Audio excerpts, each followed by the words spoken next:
You're listening to the Chronicles of a Gooner, the Arsenal podcast. I'm Martin Tyler, and you're listening to Harry Symeou.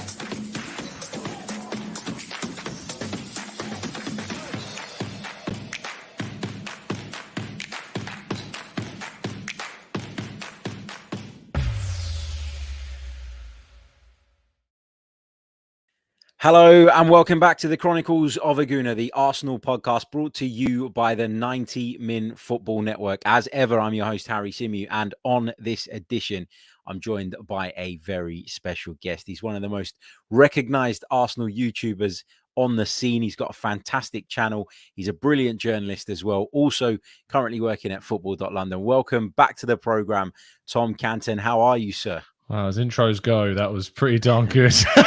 I'll take that all day long. I'm good, mate. How are you? Yeah, not too bad, mate. Not too bad. And before we start kind of having a bit of a therapy session about what we saw last night, I just wanted to say congratulations on your award at the FCAs, mate. Fully deserved. Thanks, mate. And I hope you had a good night. It was strange. I've never been such a posh place before.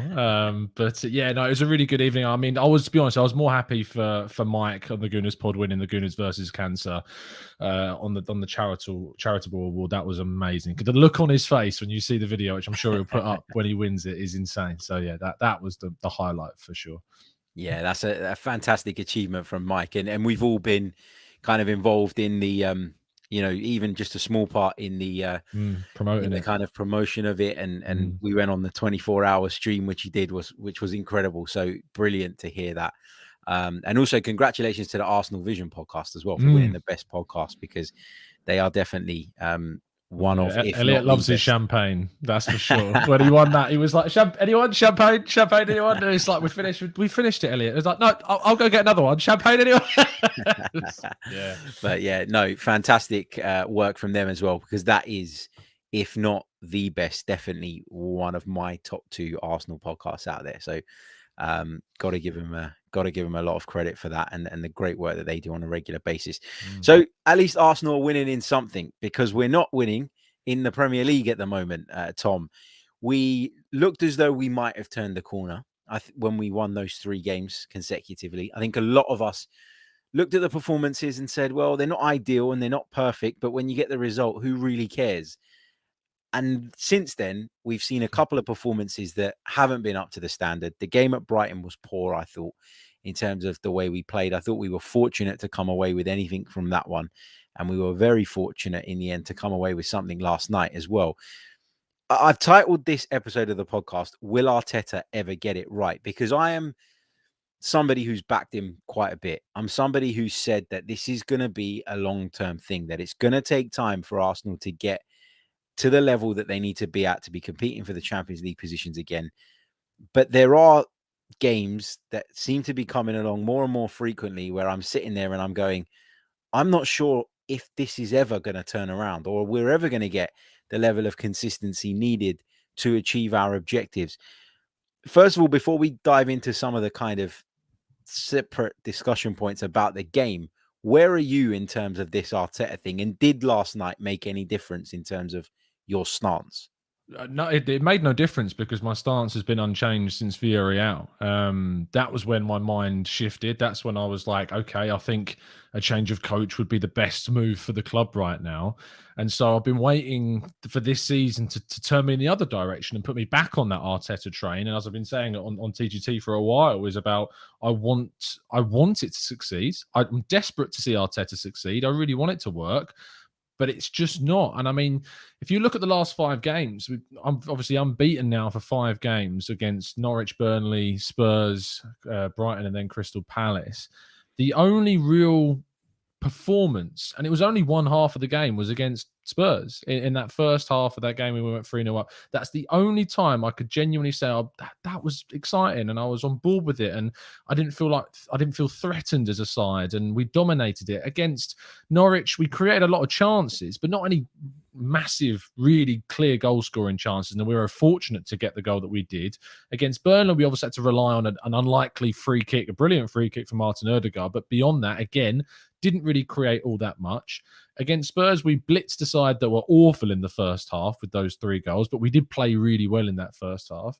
Against Brighton, they bossed us. Brighton absolutely bossed us in that game. Their press from Graham Potter's tactics was spot on.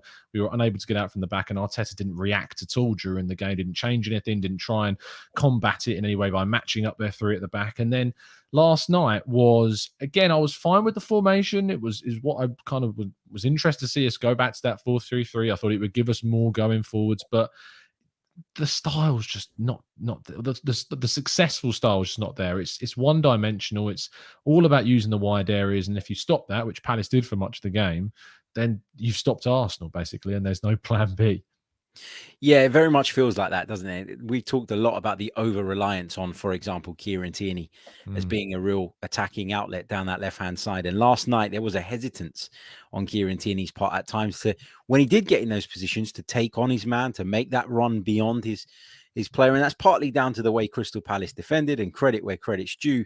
They were very, very good. But you do fear for what happens when that game plan is stifled. And Crystal Palace stifled us, and we had no alternatives.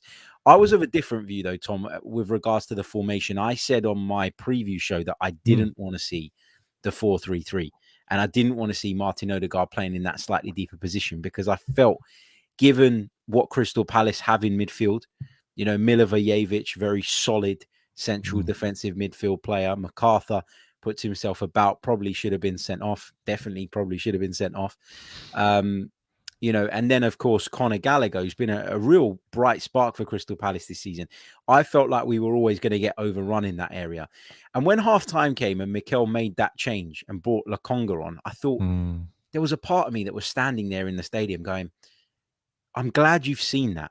And I'm glad that you've recognized that we are not winning that part of the pitch. Is this a sign that your in-game management is improving? Yeah. Only for Lokonga to come on and make a horrible mistake in the lead up to Palace's second goal. But for you, what was wrong with Arsenal in that midfield area last night? Because pretty clear that's one of the areas in which we lost control of the game. Why didn't it work with Odegaard? Why didn't it really work with Lokonga either? How do you kind of assess that situation? It's interesting because whilst I said I was interested to see how the 4-3-3 work, I was like you in my preview show. I said go 4-2-3-1. I think Lokonga's going to need time. We're without Jacko for upwards of 3 months. And so put more investment in Lokonga and Partey and allow them more time to play together. So when we switched at halftime in our chat in Football.London with the journalists that were covering the game along with myself at the time, we were all in our chat agreeing, saying, yeah, that's a good move. We're getting back control of the midfield because we were losing it at the end of that first half, or we were losing it for the last 25 minutes of the first half. And so we all agreed that it was a good move and that it was the right move forwards. But both Lokonga and Partey, kind of their performances bled on from their displays against Brighton. It was timid, it was immature at times. And I've kind of looked at Partey and I've gone, I'm a little bit concerned that he's still not transitioned to the Premier League. I know he's suffered injuries. He's a very good player, Partey, and I was desperate for us to sign him. But in La Liga, you get a lot more time on the ball. You get so much more time to get your head up, make a turn, make a decision to either pass it or shoot or whatever you want to do. And he hasn't yet seemed to quite grasp that you don't get that same luxury in the Premier League. Players are on you in seconds. And that's exactly, of course, what led to the mistake that got them their first goal. And he just seems that little bit, I don't want to say lazy, because I don't think it's lazy. It's just a little bit unaware of the speed of the oppositions he's up against in the Premier League at times. I think his passing can be a cut above everyone else, and his vision to find certain players in certain positions at times is above everyone else. It's just that consistent level and that transition to the Premier League for Partey that's not taken place. But yeah, the midfield is something where you struggle to point the finger at Arteta for that specific thing, because that for me is very much on the players. Like, you've set up 3 midfields. You've gone for the 4-2-3-1. You've gone for the 4-3-3. And at times you've gone for kind of a 4-1-4-1 formation as well. And it can work and has worked, but I'm just not sure Lokonga is ready. And I'm not sure that Partey without Xhaka is yet accustomed enough to playing in the Premier League on his own, especially as a number 6. I was going to mention he who shall not be named, but you did it Yeah. for me. Yeah. What would you say to people like me who do think that he is a massive miss and a massive absence? Because there were people almost celebrating the fact that he was going to be out for 3 months, which I thought was ridiculous. The bottom line is that Arsenal didn't do enough in that area of the park during the summer. I was beating that drum throughout the summer. I felt as though we could have done more to prevent a situation like this occurring. And now we're in that place where we're without Jacko for 3 months. Partey, as you say, is being tasked at times with holding the midfield solely on his own. And that is difficult at the best of times, let alone in the Premier League with a not very strong side around you. How do we move forward now? What's the solution to that midfield issue moving forward? Because do we keep chopping and changing it until we find the right balance? Do we have to give one particular partnership a bit more time and see how it develops? It just feels like we don't have much time to turn that form around and to start picking up wins more frequently without losing touch of the top six. The bottom line is, Harry, is that we failed the summer window with this, because I think a lot of us, I'd say 99% of Arsenal fans, went into that summer window and they went, the one position that we definitely need to upgrade in besides right back is central midfield. The central midfield had to be tackled. And we were linked with players. We were linked with Basuma and Guimaraes, and looking at players like Ruben Neves at times. And we just, and obviously we pushed supposedly quite hard for Manuel Locatelli for Sassuolo, who then went to Juventus, as you very much know.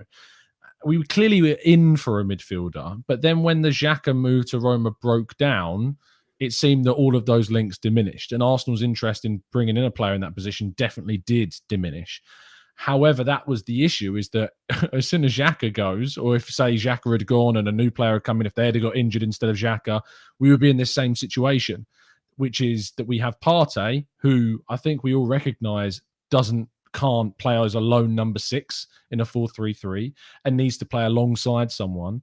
And that partner needs to be competent. Partey is not someone who's a babysitter. He's not someone that can be that idolizing figure for someone next to him. I don't think he can be for Lokonga. I think Lokonga was brought in because of Partey's issues for his injuries. I don't think Lokonga was brought in to be Partey's long-term partner, to be honest. I think he was brought in as being kind of a long-term replacement in the end for Partey. And Granit Xhaka, or whoever we were trying to sign instead of Granit Xhaka, be that a Locatelli or be that a Neves or whoever we were going to be linked to bring in, they would have been the partner for this season for Thomas Partey. And what I get really irritated about with Granit Xhaka, and I don't think it should be, like you said, Harry, about who should not be named.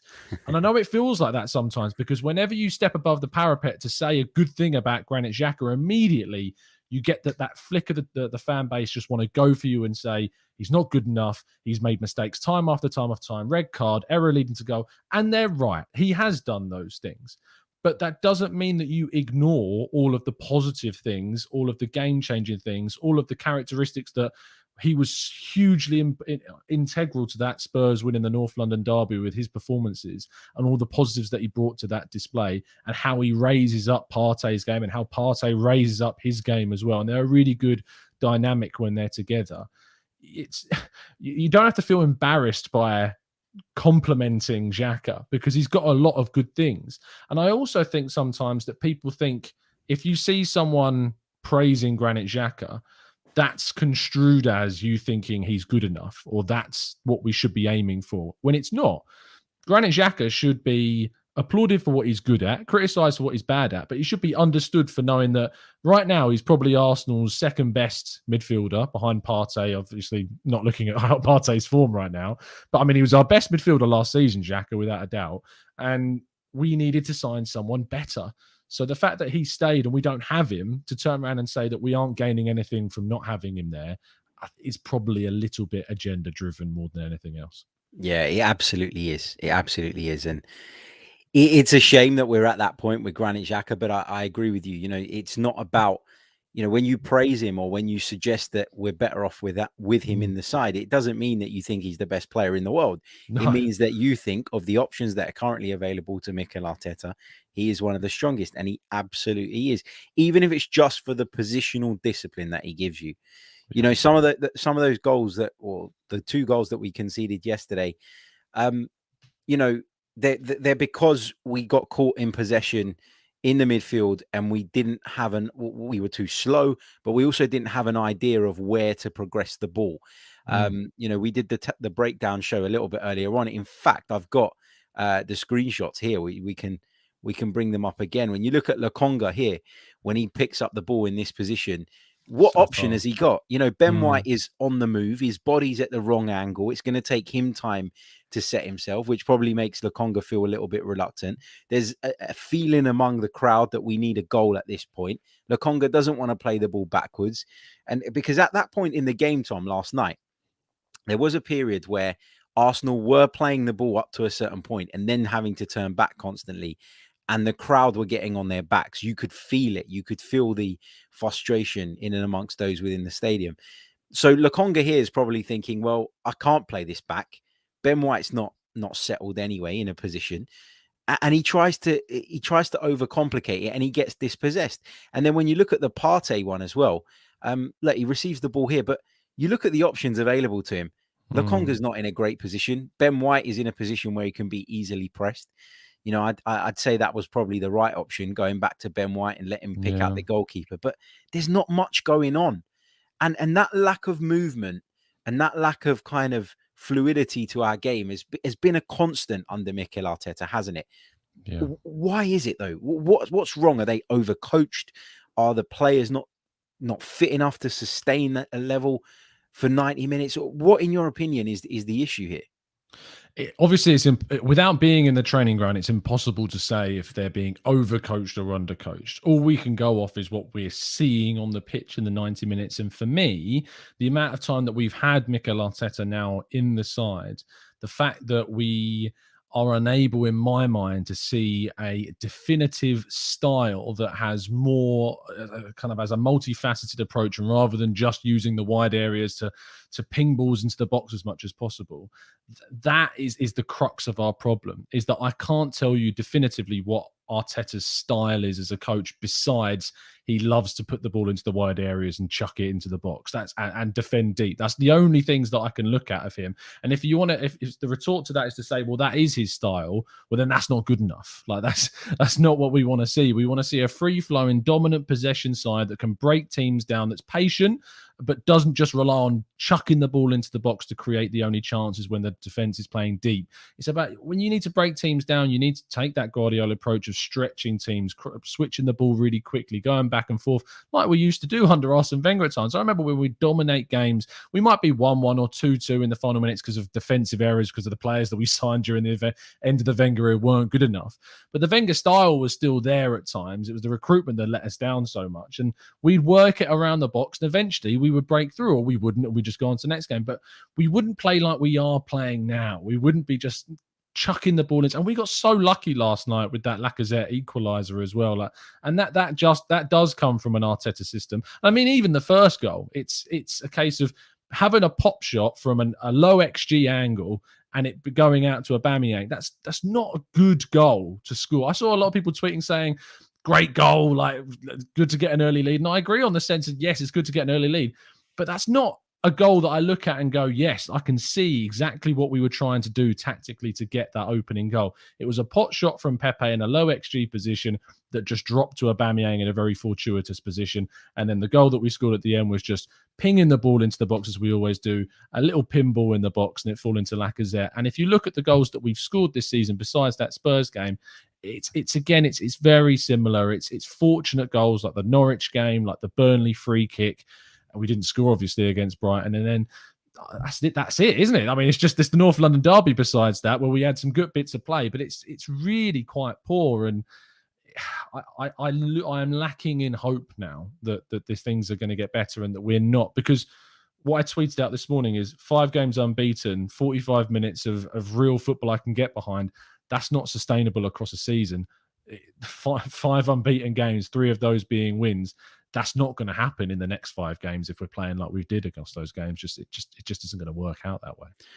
Yeah, and I'm starting to worry about that as well, and I'm starting to fear it. And you looked at the Tottenham game, the first half, as you mentioned, and there was a lot of positives to take away from that. And what was the biggest positive from that for me was that the nature of the goals was the type of goals that I believe to be what Mikel Arteta is looking for in terms of the way we built up from the back and the way we broke forward, the way we're winning the ball high up the pitch, etc. But as you say, it's not sustainable because we're not doing it often enough. And yes, we might get the odd little kind of snippet of what it is that we're trying to do. But then what happens when teams don't press you at the back? And one of the things I thought that VIEIRA and Palace did very, very well yesterday was they regulated their press. They pressed up to a certain point, but they were quite happy to allow our back four to have the ball at certain points without pressing, knowing that that's what we wanted them to do. We wanted to suck them in, and they weren't buying it. They were sitting behind the ball at certain points and saying, no, we're not going to come up and leave those spaces for you to expose. You need to come and break us down. And everybody knows watching this Arsenal side at the minute that we're just not capable of doing that. I bang on a lot, Tom, about how... Everything.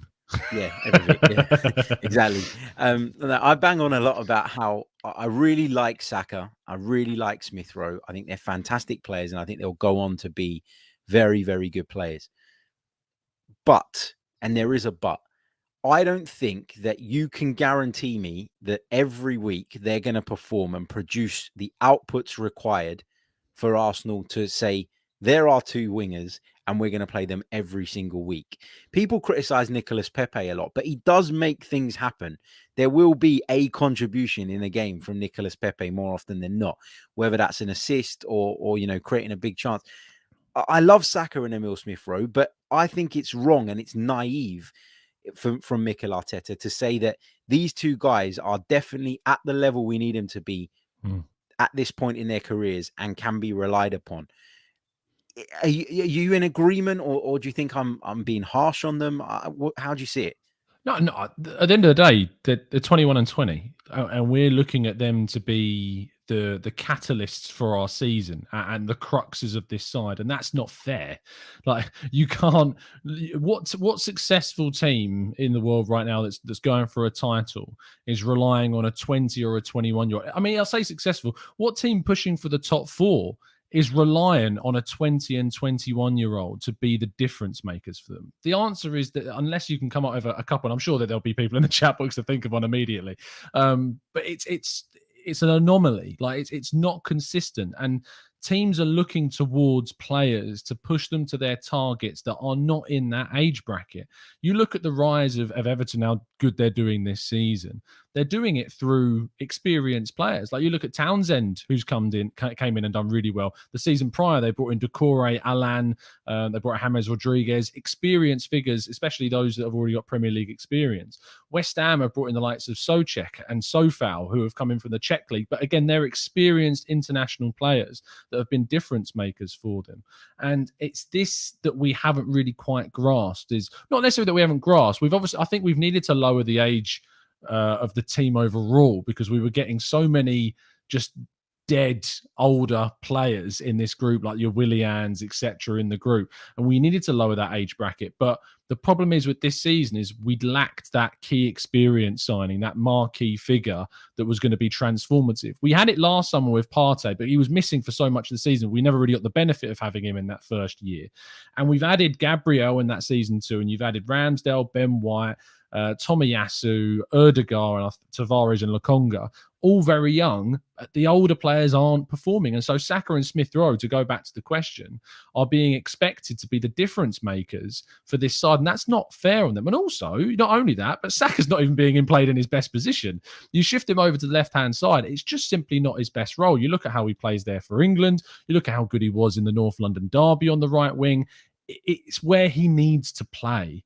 And we might come on to Pepe, but to play someone who's as inconsistent as Pepe over Saka and to push that square peg into I won't say completely round hole, but certainly not a square hole on the left-hand side, I think it really does restrict his output. But you've also got to think about who he's playing with. You've got Erdegar, who's 22, playing at the number 10, if you do play him at number 10, which often we aren't playing him in a natural number 10 role.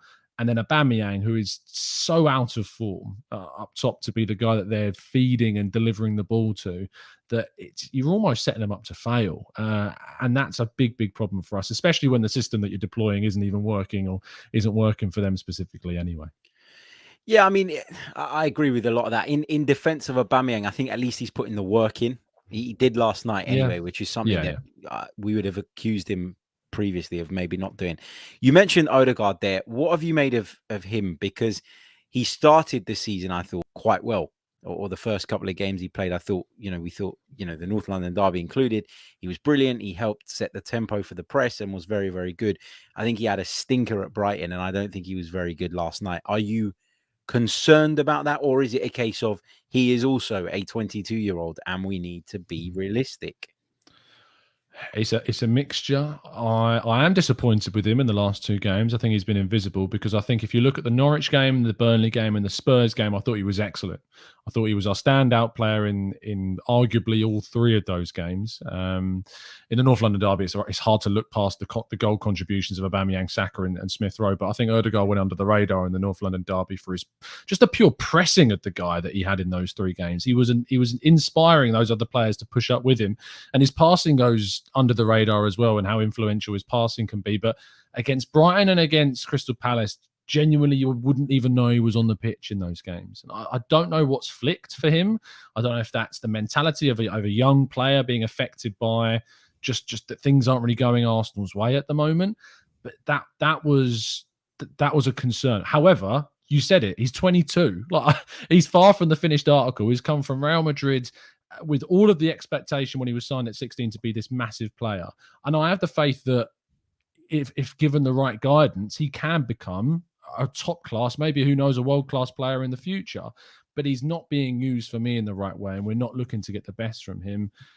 Individually, the players are what they are right now. I think we've got a really good base on a foundation of a squad. I think we've done some good business in the summer. We still failed the window because we didn't have the player that was the most important player to bring in, which was that central midfielder.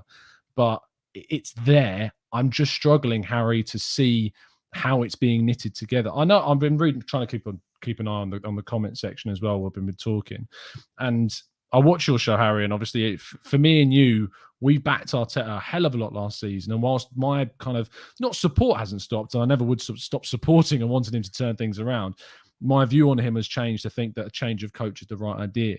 And obviously I watch your show, and I know that you battle against comments a lot asking about, is it time for you to change? But what is it for you that's kind of stopping you from, say, going in, crossing that line to where I am and saying, I think a change of coach would be to the benefit of the club? I think what's stopping me is first of all, the more I think about what he took on, the more I think it was the more difficult I think that task was. So I think when you take into consideration that he's come in as an inexperienced manager who's never done the role before, not out on his own, and had to deal with all the things that he's had to deal with, this was never going to be an overnight success story. I also think that if, as a football club, you have decided that your strategy is young coach, young players, weed out the dead wood, rebuild, then you can't give up on it a year into his, after his first full season, which was the case at the end of last season, right? It was his first full season in charge. So I felt that you couldn't pull the plug then, because you'd be almost admitting that you got it wrong in the first place, that your strategy, your bottom line strategy, is completely wrong.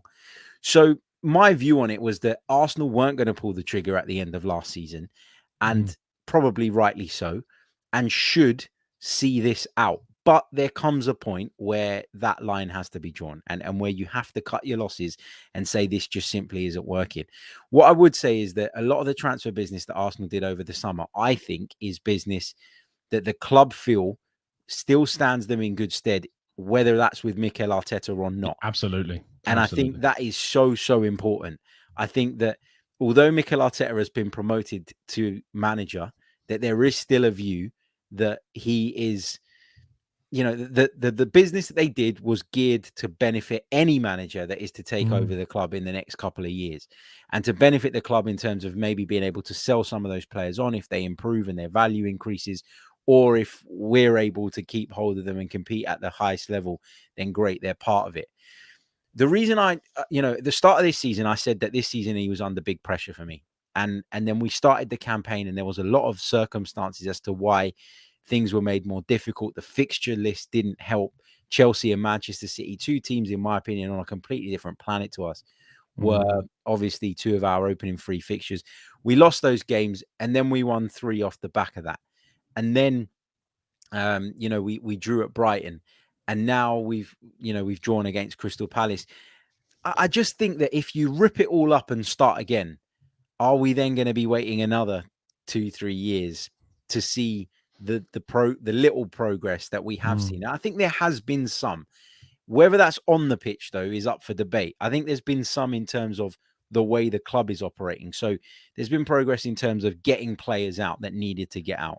There's been progress in terms of refreshing the squad, bringing some young players in that I do feel will go on to bigger and better things and really either be great for us or be great elsewhere and have good careers. But the club still benefit from that if they can sell those players on and make money, something we've hardly done in the last sort of decade. So I think there is positives behind the scenes, or at least in terms of the bigger picture, but it's not translating onto the pitch at the moment. And now I am worried and I am concerned that Mikel Arteta is a bit of an experiment that it isn't guaranteed to work. And as a result of that, I feel like, as we continue through this season, if we continue to see these levels of inconsistency, the noise is going to get louder and there will come a point where the trigger needs to be pulled. But do I trust these guys to go and do it again? To go and get the right man in again? I'm not sure. And then where are we? Does it get worse? I don't know, man. I'm in a really strange place at the moment where I feel like Arteta will one day be a good coach. I just don't think he's got the time to learn how to be a good coach here, of all places. And I think the job's come too soon for him. And we're in a place of worry. We're in a place of concern. But then again, what's the solution? I hear Arsenal fans out there telling me, "Yeah, let's go and get Antonio Conte." Sorry, yeah, he's not coming to Arsenal. Come on, let's be honest. So it's a really difficult place to be in. And I think I'm trying to see it as we need to ride this through a little bit, because the club have gone so big on it in terms of not just bringing in players that he wants, Tom, but also ripping up contracts of existing players that we had at the football club because he didn't want them. Agreeing to send William Saliba, for example, a player that the club had made a huge investment in, out on loan because that's what Mikel Arteta felt was best. If the club were to go back on that strategy so soon and so quickly without giving it enough of a chance, then that tells me that they never really knew what they're doing in the first place. And that is even more worrying than having a coach that makes tactical mistakes here and there. Yeah, the thing about Arteta, I almost get a feeling like it's the club that have got a girlfriend that they're too scared to dump at times with Arsenal. That's how it feels. It feels like they don't want to get rid of him because they're worried about the commitment that they've made and the time they've invested into him, and the signings they made. But I think that I agree with you in the sense that the signings we made, especially this summer, are designed to be for the long term and to not necessarily be for Arteta. The club, I think, even themselves admitted that we'd never have a situation like we did with Wenger, that a manager's going to be lasting for 22 odd years. Now, whether that means that they think a manager can last for 10 years, we don't know. There's no context to that statement. But the point about bringing in young players that are going to be here in the long term and having a technical director like Edu, who, by the way, I think gets a silly amount of stick, Edu. I really do, because you look at the work that he has done and you look at the decisions that Arteta has made. Edu gets blamed for so much of Arteta's mistakes, in my opinion. It's far, far more than he should be. I mean, if you look at the good work that we've done to drastically change the way our transfer market happens and how we work our transfer market, yes, I think we didn't do everything we needed to do in the last summer. And I think ultimately because we didn't get that key midfielder, we failed. But all of the work that we did do was great. Getting rid of Willian after we could have had him for another 2 years after that era that he and Raul Sanyehi together made that era when they were both at the club, with Arteta, of course, there too. Bringing in Partey and Gabriel, getting in younger players. Edu has done stuff that when you compare that in the context of a decade of transfers is just night and day compared to the previous transfer windows that we've had across the last decade. It will gradually change us and hopefully put us in a position where we can move forwards. My concern is that the criticism towards Edu will continue because the club won't make the drastic decision that may necessarily be needed to move on the coach that's in charge of getting the best of those players that he is bringing in. And that's what you say about kind of we're never going to get Kante. It's that I agree with you. I think it's exceptionally unlikely that we get Kante, but I wouldn't let that be a barrier to me thinking that changing a coach is not worth it, if you know what I mean. Yeah, and that's absolutely right. You know, there are other good coaches out there that maybe aren't as high profile, but are still better probably than Mikel Arteta. So I'm not sitting here saying that, you know, you shouldn't pull the trigger on him. Football's a ruthless sport. And if a better option comes along, then by all means do it. But the thing that keeps me, I'm not going to say hanging on because I am worried and I am concerned. But the thing that keeps me kind of more curious than anything else as to how this is going to develop is when you think about all the change that we've talked about and you think about all the factors that we've discussed, realistically, we talked about a new team, a new backline, a new, shape set up. And we're now in a place where we're 5 games into that? 5 games into the White, Gabriel, Tomiyasu, Tierney, Ramsdale defense, for example. 5 games into having strikers to play in front of Odegaard and with Saka and Smith Rowe. And I just feel it's still a little bit early in the season to be panicking. You know, we go and beat Aston Villa, on Friday night at home. And again, the outlook kind of changes a little bit, doesn't it? Because it depends how, though, Harry, for me. It depends how we beat Villa. Because I think the wins we've picked up against Norwich and Burnley and Spurs, less so Spurs, but definitely Norwich and Burnley, those wins were really fortuitous. Like the chances we created weren't good enough. The goals that we scored were quite lucky in those games. So we can absolutely, as you say, go and beat Villa on Friday. But say if we win that game 1-0 or 2-1 and the goals that we score again aren't through good play, but more through fortuitous forcing of the same kind of movement and Villa making a couple of mistakes in defence, that for me doesn't change things. I think there was a question earlier in the chat was talking about how I said if we were to get 10 points from the next 4 games, that's kind of what we'd need to do to get in the top 4. But I look at the 10 points that we got from the last 4 games before Crystal Palace and said, that's good. And it's good that we're unbeaten now in 5. But because I can't see something that I can latch onto and I can support and get on board with and say, yes, I've now got confidence going. It's like, are you confident about a Villa? Because I'm really not confident about that game. And that's what I want to be, is I want to be confident and I want to have that belief that Arteta's instilled a style of play and a system and a kind of an ego and an arrogance about the side that they can go into the next game knowing that they most likely will win because they're good enough. And we know that on paper, that Arsenal team is good enough to beat Villa on Friday. But the fact I'm not confident about going into that game, I think says more about the coach than it does the players, if that makes sense. Yeah, and I'm not confident going into the Villa game either. You know, I'd be stupid if I said I was, because we see so many kind of fragilities with this team that it's impossible to go in with any kind of degree of confidence around that result. But what I would say is, are we, we're talking about the start of the season, which was obviously very, very poor. Okay. 3 defeats in the trot.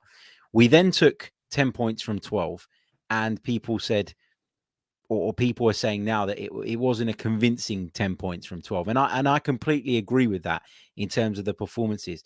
But are we expecting us to jump from A to Z?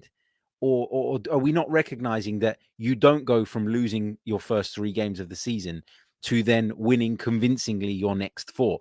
There has to be some kind of, slower progress than that. Yeah. And for me, getting the results after that poor start, despite the kind of doubts around the performance, was a good thing. And it was, something to take heart from. Then we went to Brighton, and look, I'm not even bothered about the Brighton result because I thought that it was a game that given how well Brighton were playing, if you had offered me a point before the game, I'd have taken it, honestly. Yeah, I probably would have done it as well. Yeah. The issue with the Brighton game for me was, again, if you want to go down the line of the coach, is to go that it was obvious to me, and I'm sure it was obvious to you as well, as we watch plenty of football and we do lots of tactical stuff as well, that we knew that Brighton were tactically dominating us, and we didn't do anything. The coach didn't change anything to react to that, and that was the issue for me. So whilst I agree that I would have taken a point, we could have maybe got more from that game if Arteta had reacted during that game. So then, are we saying, and we'll kind of wrap it up on this, because I know we've gone over, but that's all good. That's all good. Are we saying then that, because on the one hand we're complaining about a lack of style and a lack of philosophy, and you know, a lack of understanding as to what it is that Mikel Arteta is trying to implement, and I get all of that, but on the other hand, we're then looking at games and saying, well, he should be adapting us for those games. So where's the kind of line? Because I think you can be a Marcelo Bielsa and be obsessed with a style and a system and a formation and never veer away from that, or never want to veer away from that. And that has its positives, but it also has its negatives. Or we can say that and recognize that we're not as good as we think we are. We're not as good as we want to be. And we're going to have to adapt that and change from week to week to contain our opponents. Because I don't think, looking at the way people react and the way people talk about Arteta as a coach, our fans are in a lot of cases mature enough to accept that we're there and we need to be more adaptable. So where's the balance? What's the kind of, how do you move forward? Do you say, fuck it, it's not working, we have to change it every single week to make sure that we're containing our opponents? Or do you go, no, this is the way I'm going to play, and I'm going to play like this for 10 games consistently so that we can learn it, and there'll be some tough lessons along the way, but that's the way it's got to be? I feel like that is a conversation, and that line of thinking is something that is probably 6 months to 12 months too late, if I'm being real. And you used the example earlier. You said, I think that people are kind of expecting us to go from A to Z very quickly. Now, for me, we didn't start this season at A. We probably started this season like a third of the way along the alphabet, if you want to use that as a measuring stick. And we regressed. Like we went backwards at the start of this season. Well, I know we played against some very good teams, but what we were showing on the pitch in those games, we went back. I mean, if you think about City and you think about Chelsea, they're two teams that we conceded, I think, 3 goals against in 4 games last season. We conceded 1 at home to City, 1 away at City, and 1 at home to Chelsea, in a 3-1 win, in a 1-0 away win at Chelsea, and 2 1-0 defeats against City. And we conceded 7 in 2 games against them at the start of this season. So we regressed against those bigger sides in comparison to last season. Yes, there were some issues with the team selection and with the players being available. Like we didn't have, say, Aubameyang or Lacazette to start against Chelsea, but we did have players coming in for those games that we didn't have in those fixtures in the previous season. So I think it cancels each other out in that sense. So we regressed there. We've then gone into these games against Norwich, Burnley, Spurs, Brighton, and Crystal Palace, and I think that we are pushing towards going back to that third of the way through the alphabet as a measure, and that's why I'm struggling, because I think that we're not going to be able to push past what we've achieved under Arteta so far. There's nothing that's saying to me, and there's nothing that I'm seeing that shows me progression is happening gradually throughout his tenure. If you look at his tenure as a whole, I don't look at it as starting at A and gradually going upwards and getting to our end goal. I see it as starting at A, going up to E, dropping down to B again, going up to D, going down again to C, going up to E, but never getting past E. And we can't seem to get past that key part of the next stage of progression under him. And I think maybe, and it's purely theory at this point, but maybe that's because that's the maximum he's capable of the experience of coaching that he has at this stage in his career. And maybe if he had joined us 10 years down the line in his career, he'd be able to get us past E. But he can't with the tools that he has available in his repertoire of coaching right now. And that's the issues that I have. Yeah, and it's a great point, and it makes a lot of sense.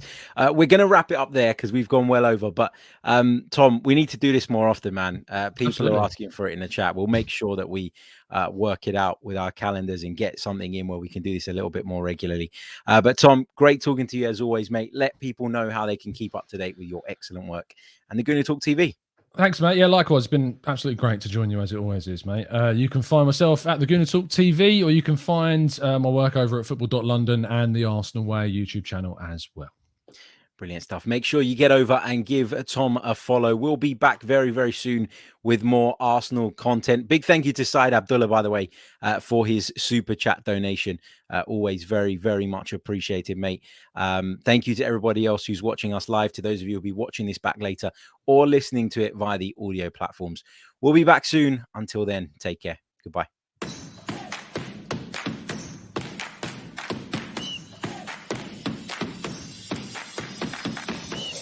You're listening to the Chronicles of a Gooner, the Arsenal podcast. I'm Martin Tyler, and you're listening to Harry Symeou.